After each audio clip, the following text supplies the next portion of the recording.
The church ain't gonna like this one. But you could be abstinent, celibate, not partying, not getting drunk no more, but still be so far away from the heart of God. Like a lot of Christians are celebrating behavior modification over heart transformation, and you're fooling yourself.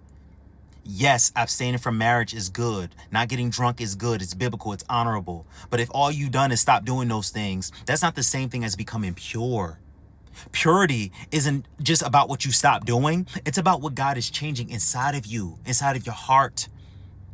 I know people who have stopped having sex for years, for months, but are still bitter. They're still wounded. They're still prideful. They're still obsessed with proving their worth. They're still dragging old relationships into every new conversation. Why? I spoke about the heart the other day when we got the news that Carmelo Anthony was found guilty. Well, I'm here to talk about it again, but just in a different light. A lot of people do believe that if they just stop doing this one thing, that everything else is going to be okay. But is it that one thing that's really the issue, or is it truly your heart? Well, I want to get into the conversation, but before I do, make sure you do me a favor. Like this video so the algorithm can push it out. Subscribe to the channel. I say it is free. I'm not charging you a dime. And shop at CorgineHair.com for your hair care needs. I'm the founder and owner of the brand. Now let's go. That's because they're operating from rejection and insecurity and jealousy and comparison and fear. You can stop having sex and still not be healed. You worship attention still. You still think that you're the prize in every relationship. You're still carrying brokenness into every new relationship that you was carrying in the last relationship. Like, the goal is just not simply abstinence or not getting drunk or going to the club no more. The goal is holiness, y'all. The goal is becoming more like Christ. Like, if I'm being honest, if God bless y'all with your husband or your wife today, I fear that all of the unresolved wounds that you carried in the past, you'll just bring that right into this new covenant, and you'll miss out on a God thing. Scripture says, above all else, guard your heart, for everything you do flows from it, right? God keeps pointing us to the heart. Why? Jesus clarified this for us. He said that all the wicked and evil things that we do, it starts from within the heart first. In other words, sin isn't just a behavior problem, it's a heart problem. It's a heart problem.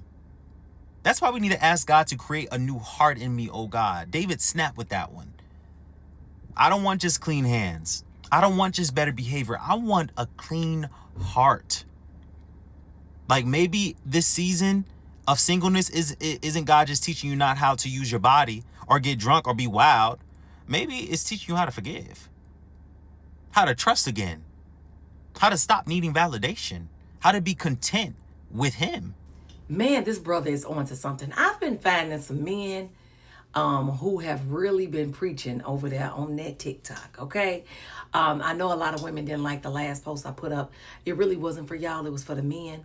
But I think y'all should listen to it again, okay? I just thought I'd throw that out there while I'm on here. But as for this young man right here, he's on to something. Because I talked about the heart, like I said earlier, with the Carmelo Anthony situation and the Rick Charles situation. There's a lot of people who are hurting. And not just when it comes to the mistreatment of Black people, but there's a lot of people who are hurting when it comes to relationships, and that's what I want to get into.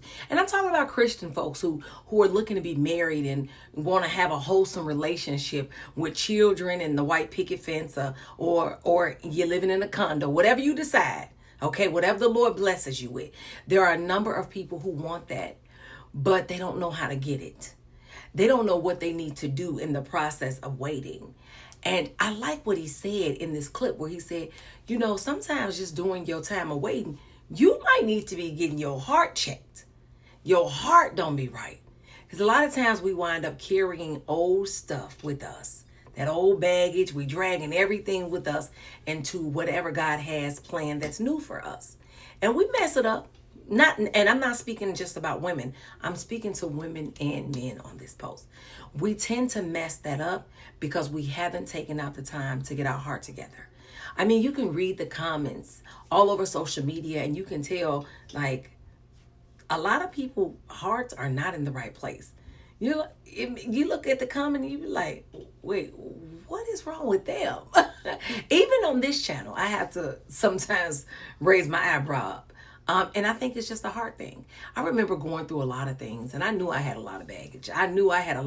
And I'm not talking about physical baggage, but baggage just with so many different things that I had been hurt by from childhood on up until adulthood, in relationships, whether that be intimate relationships or friendships, or mother-daughter relationship, daughter-father relationship, whatever have you. I knew that I was carrying some baggage, and I knew that I wanted to change. Because no matter whether those people apologize to me, no matter if I ever get my closure, as some people like to call it, I still have to work on me, because I'm the person responsible for myself, and I'm the one showing up in the world every day. And how I show up is extremely important to me, because as a Christian woman, I don't want to show up like I'm damaged and I'm bitter. I want to show up in the world bringing light and love in every way possible. And if anybody remembers coming into contact with me, I would rather them remember me by something beautiful that I said or did, versus, man, that lady was mean and bitter, and man, she ruined my day. I would never want them to remember me in that way. Now, I'm pretty sure there are some people that do remember me like that. Lord, I told you I was a heathen, okay? I ain't ashamed. I'm just saying, please forgive me. But I knew I wanted to show up different. And so my point was, I started to change. I started to pray on that change. I started to ask God to help me change. And I remember someone stating in my comment section one time, asking a question, how did you wind up changing? I just kept it on my mind and kept praying on it until I saw change. And I started listening to music and watching things that would help me through that change, and reading and not just reading the Bible, but reading books that would help me change. Because a lot of the things that we hear, see, okay, eye gates, ear gates, right, is very important when you are trying to change into a certain type of individual. If you watch a bunch of garbage on TV, you listen to a bunch of trash music, that's the way your mind starts to think. If you watch too much trash on social media, your mind starts to think like that. But if you really get into a space where you're like, I am done with being that person, and I need some positivity in my life, because this is how I want to show up, you will find those positive things, and you will begin to scroll past those negative things, or you'll turn the channel, or you'll turn the radio off if you can't find anything to listen to.